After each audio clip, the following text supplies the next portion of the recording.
اللہ وقال رسول، سچے کلام کو عام کیا۔ السلام علیکم ورحمۃ اللہ وبرکاتہ۔ پوچھتے ہیں کہ کھڑے ہو کر پیشاب کرنا کیسا ہے؟ دوستو، سب سے پہلی بات تو یہ ہے کہ جناب آقا محمد الرسول اللہ صلی اللہ علیہ وسلم کی عادت مبارکہ بیٹھ کر پیشاب کرنے کی تھی۔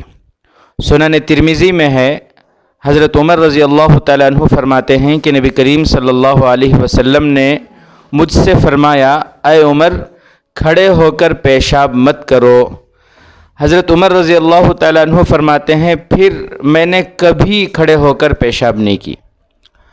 تو دوستوں، بلا عذر کھڑے ہو کر پیشاب کرنا مکروہ ہے۔ کھڑے ہو کر پیشاب کرنا یہ مروت اور وقار اور اسلامی تہذیب کے خلاف ہے۔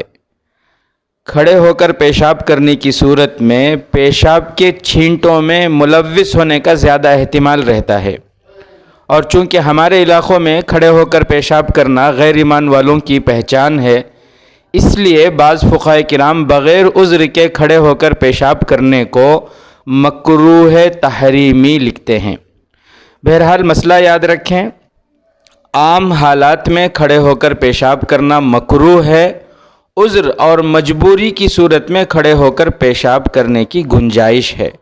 عذر اور مجبوری مثلا کمر میں یا پیروں میں درد ہے اور ایسا درد ہے کہ اس کی وجہ سے نیچے بیٹھ نہیں سکتے، یا پیر میں پھوڑا پھنسی کی وجہ سے بیٹھنا ممکن نہیں ہے، یا جہاں پیشاب خانہ ہے، بیت الخلاء وغیرہ ہے، جہاں پیشاب کرنا چاہتے ہیں وہاں بہت زیادہ گندگی پھیلی ہوئی ہے، بیٹھنے کی صورت میں کپڑے وغیرہ ناپاک ہو جانے کا اندیشہ ہو، تو ایسی صورتوں میں کھڑے ہو کر پیشاب کرنے کی اجازت ہے، ورنہ عام حالات میں کھڑے ہو کر پیشاب کرنا مکروہ ہے۔